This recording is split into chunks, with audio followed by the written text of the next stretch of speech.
Fala pessoal, sejam todos muito bem-vindos a mais um vídeo do canal Dinheiro em Foco. Eu sou Daniel Fung e no vídeo de hoje faremos uma análise completa sobre o fundo imobiliário BBF11B. Eu já falei sobre este fundo imobiliário no passado e no vídeo de hoje nós faremos uma análise ainda mais profunda sobre este fundo imobiliário, entendendo por que o seu dividend yield é tão alto e como está a questão dos contratos de aluguel entre o fundo imobiliário e o Banco do Brasil. Então já aproveita para curtir o vídeo, se inscrever aqui no canal, compartilhar este vídeo com seus amigos e após a vinheta nós começamos.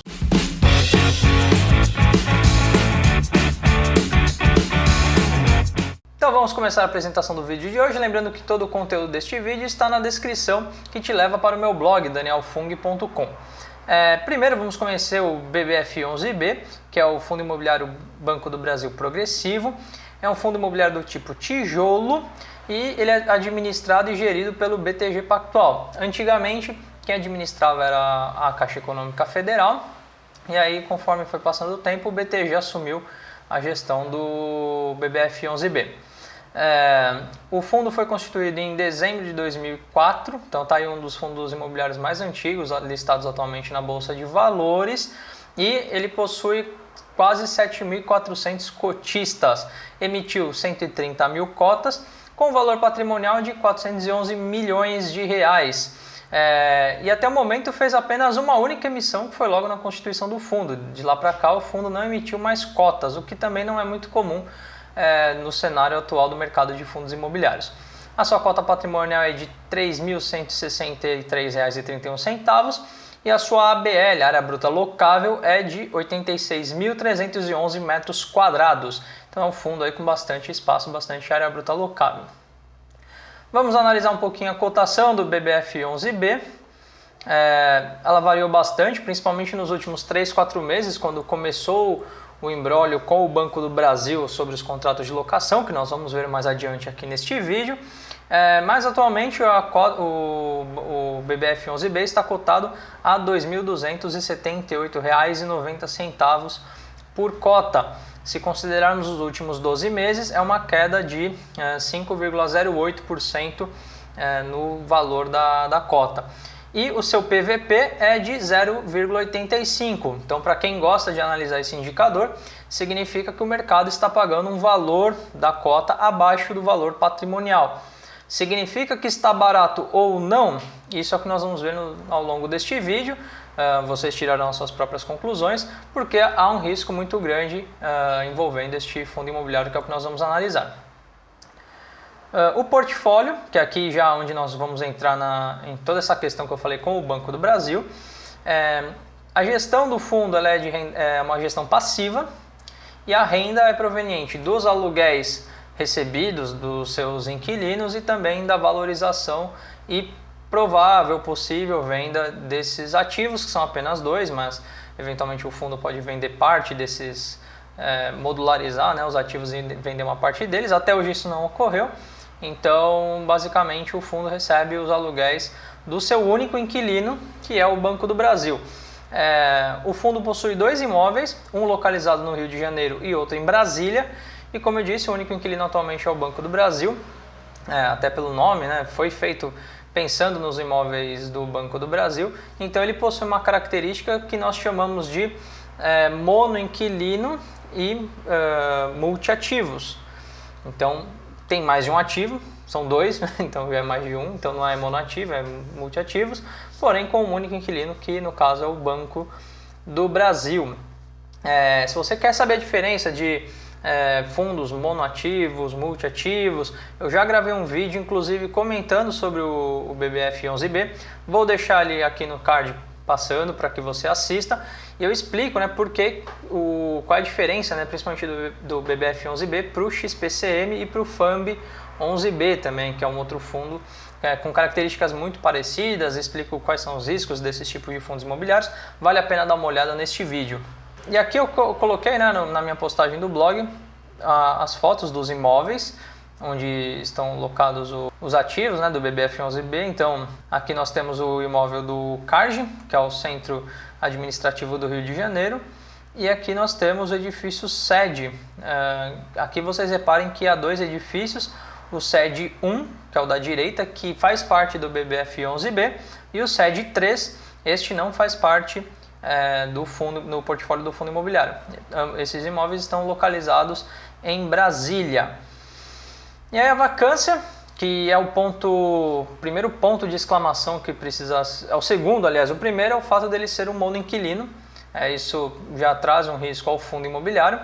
E o segundo ponto de exclamação que quem analisa o fundo ou é cotista do fundo deve ter é o fato de uma alta vacância nos imóveis do fundo. Então, atualmente, o BBF11B está com uma vacância de 72,2%.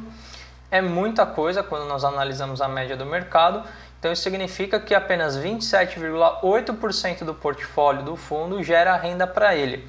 Aqui você pode analisar a partir de dois cenários. Pode significar um risco, porque os imóveis não estão gerando todo o potencial de renda que tem. Então, claro, perdendo aí uma parte do Banco do Brasil como inquilino, que nós vamos ver adiante, isso pode piorar, mas por outro lado é uma oportunidade que também o BTG Pactual está trabalhando para trazer mais inquilinos. Então há um potencial aumento de receita e diminuição de vacância ao longo do tempo. Então isso depende muito de quais perspectivas você acredita que há para estes imóveis. Isso basicamente depende muito da qualidade da gestão. Então primeiramente vamos analisar o caso do CARD, que é o Centro Administrativo do Rio de Janeiro. O contrato de locação venceu em outubro de 2020, 5 de outubro de 2020 para ser mais exato, mas esse tema já vem se arrastando há bastante tempo. Então em 2016 o Banco do Brasil já havia informado ao fundo que não renovaria esse contrato de aluguel vigente quando vencesse. Também em junho, julho de 2020 o Banco do Brasil não se manifestou a respeito de renovação, que era o prazo máximo que ele tinha. Ou seja, já estava decidido que o banco não renovaria o aluguel, porém chegou outubro, o Banco do Brasil não deixou o edifício, eles continuam lá e não realizaram o pagamento dos aluguéis no mês de outubro e novembro. Porque o que aconteceu, além de ter o aluguel referente ao edifício do CARD, o Banco do Brasil também tem o SED 1, que pertence ao BBF11B, e no mês de outubro é quando chega o período de renovação das tarifas de aluguel e são indexados pelo IGPM. Então o Banco do Brasil ainda tinha que arcar com essa diferença de 23%, que foi o acumulado do IGPM no período, e obviamente que a administração do Banco do Brasil não quis, e aí foram para as vias jurídicas. O Banco do Brasil não efetuou o pagamento do aluguel, primeiramente não efetuou para o fundo inteiro, depois somente não efetuou para o referente ao edifício do CARD, que é aproximadamente 30% da receita atual do BBF11B, os outros 70% são referentes ao aluguel do SED 1. Então, até pensando num futuro onde o Banco do Brasil não renove o contrato referente ao CARD, o BBFI vai perder cerca de 30% da sua fonte financeira referente a aluguéis. Os outros 70%, como eu disse, estão no SED 1 e aí temos ainda mais 4 anos de contratos para o Banco do Brasil honrar, esperamos assim. E aí o que aconteceu nesse imbróglio foi que o BTG entrou com uma ação jurídica contra o Banco do Brasil, reivindicando os valores dos aluguéis, e aí por determinação jurídica o Banco do Brasil permanece no imóvel com vencimento de contrato indeterminado, que é o que acontece na lei do inquilinato. Tem ali um período, se ninguém se manifesta, é o período de contrato, e se ninguém se manifesta sobre renovação ou cancelamento, o período passa a ser indeterminado e ninguém paga nenhuma multa no caso do cancelamento. Então, aí o Banco do Brasil depois fez um depósito em juízo, aí vai ter que esperar o processo jurídico finalizar para o BBF11B conseguir pegar esse dinheiro, e aí ficou com desfalque no caixa, evidentemente, referente aos meses de novembro e dezembro. Então, bastante confuso todo esse processo, está bastante ruim. E esse é só um aperitivo do que pode vir para o edifício SED 1, porque imaginem vocês que se um imóvel dessa magnitude, que o Banco do Brasil diz que vai sair e não sai, e que ele representa apenas 30% da receita para o fundo imobiliário, imaginem vocês daqui 5 anos no SED 1 em Brasília, com um imóvel que é 70% da receita do fundo e que pode gerar mais receita, imagine a confusão que isso pode dar. Então esperamos que as partes se entendam bem para não ter perigo no futuro. Então vamos analisar o caso do SED 1. Como eu disse, o contrato do Banco do Brasil de locação vence em janeiro de 2025. Ele é vizinho ao SED 3, que é outro edifício também do Banco do Brasil, mas que não faz parte do portfólio do BBF 11B. E o Banco do Brasil já demonstrou interesse em seguir neste imóvel, porém com um contrato reduzido em relação ao que é atualmente. Isso porque o Banco do Brasil tem planos de diminuir a quantidade de agências, diminuir a quantidade de escritórios ocupados, então provavelmente isso passa por essa estratégia do banco. Então eles querem ocupar um espaço menor e, consequentemente, uma redução no valor mensal do aluguel, que atualmente, após a correção pelo IGPM, o valor é de R$ 2.715.887,85 por mês. E o BTG, enxergando esse potencial, porque pensa que o Banco do Brasil paga R$ 2,7 milhões por mês para ocupar 27% do imóvel. Então, ou seja, esse imóvel tem uma capacidade de eventualmente triplicar as suas receitas se for atrativo. Então, o BTG, enxergando esse potencial de atratividade no imóvel, desde fevereiro de 2020 começou um plano de revitalização. Então, contratou empresas de engenharia para avaliar as necessidades de obra, criar laudos técnicos. Até o momento não temos nenhum resultado de quais serão as melhorias e os reparos feitos no imóvel. Não temos ideia de valores e nem como o fundo pretende custear estas obras. Se vai ser através do seu caixa, se vai realizar uma emissão de cotas para levantar dinheiro e fazer essa manutenção. Mas é fato que o imóvel está sendo subutilizado pelo fundo, né? Ele gera uma renda mensal aí de 2,7 milhões de reais com apenas 27% de uso. Então poderia estar gerando 6, 7 milhões de reais por mês e aí consequentemente melhorando muito os resultados financeiros do fundo. Então vamos aos riscos do BBF 11B. Passa diretamente pelos planos do Banco do Brasil de reduzir a quantidade de espaço comercial utilizado, como eu havia dito. Então o CARD é um exemplo disso, onde o banco já não quer mais permanecer no imóvel e no SED 1 eles querem diminuir a sua ocupação. Então cabe somente à gestora, no caso o BTG Pactual, em tornar os imóveis atrativos ou eventualmente vender um dos imóveis ou vender os dois imóveis ou incorporá-lo em outro fundo imobiliário. Enfim, então opções não faltam, mas quando eu vejo, no caso do SED 1, o BTG empenhado, né, já com um plano aí de 1 ano para realizar melhorias no imóvel, eu acredito que eles enxergam potencial de, se não mantê-lo no fundo BBF 11B, se não incorporá-lo a outro fundo imobiliário sob sua gestão, ou até mesmo continuar com ele, manter aí um fundo com apenas 2 ativos e melhorá-lo para vendê-lo, ou eventualmente atrair novos inquilinos e aumentar a receita do fundo. Como eu disse, tem capacidade aí para triplicar a sua receita de aluguéis. Então, o risco basicamente é esse de saber o que o BTG, enquanto gestora e administradora do fundo, pretende fazer com os imóveis desse fundo imobiliário. Então vamos analisar os dividendos do BBF 11B. Nos últimos 12 meses foram pagos 12,9% de dividend yield, que dá mais de 1% ao mês, bastante interessante, considerando que a média do mercado é de entre 0,5% e 0,6% ao mês.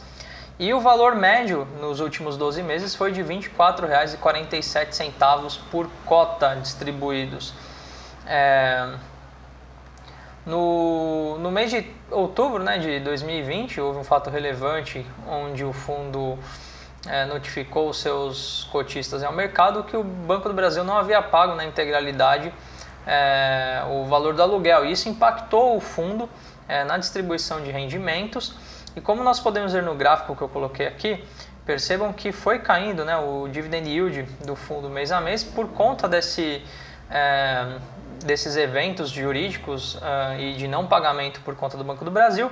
Porém, nos últimos 2 meses, né, em dezembro e janeiro, o Banco do Brasil pagou corretamente, então isso fez com que, como o preço da cota do BBF11B havia caído bastante e os pagamentos feitos pelo Banco do Brasil referente aos aluguéis já foram com reajustes referentes ao IGPM, então isso fez com que nos últimos 2 meses o dividend yield do BBF11B ficasse acima de 1,20 ao mês, tá? Então foi aí uma tempestade perfeita nesse período aí dos últimos 2 meses, com valor da cota caído por conta do risco, né, do Banco do Brasil ter suspendido parte do pagamento, então muitos cotistas venderam suas cotas e derrubou o preço. E aí, quando juridicamente o Banco do Brasil foi obrigado a voltar a normalizar esses pagamentos, eles já foram feitos reajustados pelo IGPM, ou seja, aumentou o valor do aluguel, que antes era de 2 milhões e 400, foi para 2 milhões e 700. Isso melhorou o resultado financeiro do fundo e, consequentemente, os dividendos distribuídos, os rendimentos distribuídos aos cotistas foi maior. Então, quem permaneceu com as cotas do BBF11B se deu muito bem nesses últimos 2 meses. Então, em janeiro, o dividend yield foi de 1,25%, bastante acima até do que o fundo distribuiu nos últimos 12 meses.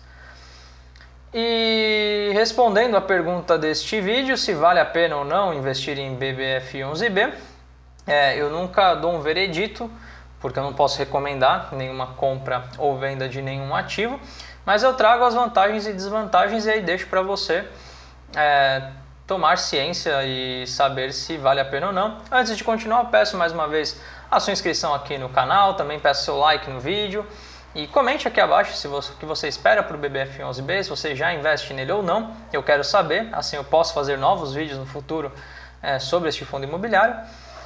E as vantagens do BBF11B são o fato de um dividend yield bastante alto, obviamente que vem junto com o risco, mas se você tem uma estratégia de investimento de ter uma pequena parte da sua carteira alocada em ativos de alto risco, mas com altos retornos, talvez o BBF11B seja uma boa opção para você, lembrando que isso aqui não é nenhuma recomendação. E a outra vantagem do BBF11B é o fato da BTG, como eu disse anteriormente, estar consciente que o imóvel tem um potencial de gerar renda. Então, seja ganhar alguma coisa na venda desse imóvel, nós não temos isso claro por parte do BTG, se eles vão reformar o imóvel para deixá-lo atrativo para trazer novos clientes ou para vender o imóvel, nós não sabemos, mas é fato que eles enxergam aí um potencial neste ativo. Potencial de geração de renda, nós sabemos que ele tem com o Banco do Brasil, como eu disse, são 2 milhões e 700 mil reais por 27% de ocupação do imóvel, sendo assim, há uma probabilidade aí de triplicar este rendimento mensal, caso consiga ocupar 100% do imóvel, e caso vá vender, acredito eu que o BTG avalia ser um bom movimento fazer essa venda e trazer uma alta rentabilidade para os seus cotistas. As desvantagens do fundo imobiliário BBF11B. Para mim, o BTG não sabe o que fazer com o imóvel do CARG, que está no Rio de Janeiro. O Banco do Brasil já falou que não quer permanecer, não sabe quando sai, mas em nenhum momento a gestora comunicou o que pretende fazer com este imóvel. Ao contrário do SED 1, que eles já têm bastante claro que vão fazer reformas e que vem um potencial neste imóvel, por mais que não esteja claro se é para venda ou para trazer novos inquilinos no futuro, mas no CARG não se fala disso, né, no imóvel do Rio de Janeiro. Então isso preocupa bastante, porque é um ativo que representa 30% das receitas do fundo e que não há nenhuma comunicação por parte da gestora de uma perspectiva de longo prazo. A insegurança jurídica, né, pelo fato do Banco do Brasil agora ter acionado o fundo e o fundo ter acionado o Banco do Brasil, então vai ter um imbróglio jurídico, isso nunca é bom para ninguém, nós nunca sabemos o que pode acontecer. Um caso simples é o fato do Banco do Brasil ter pago uma parte dos aluguéis em depósito jurídico, judicial. Então, quando há um depósito judicial, a parte que protesta sobre o valor só pode ter acesso após o final do processo, então nós não sabemos quando o BTG vai conseguir reintegrar esses valores ao fundo. Então isso causa um desfalque, o fundo perdeu caixa, se vocês olharem o demonstrativo do último mês. E como eu disse, a gestora não deixou claro quais são os planos futuros para os imóveis do fundo, não disse se vai vender, se vai buscar novos inquilinos, ou se eventualmente vai dissolver este fundo imobiliário e vai incorporar os imóveis em outro fundo, não está claro. Isso acho que é o maior ponto de atenção que qualquer um que pretenda investir em BBF11B precise ter em consideração. É fato que o Banco do Brasil ainda tem até 2025 para deixar ou renovar o contrato com o SED 1, que é quando ele finaliza, e até lá vai desenrolar bastante história sobre este fundo imobiliário. Então pessoal, espero que vocês tenham gostado desse vídeo. Mais uma vez eu peço o seu like para que ele ganhe bastante relevância aqui dentro da plataforma do YouTube. Também peço a sua inscrição no canal, pois eu sempre trago vídeos com esse tipo de conteúdo.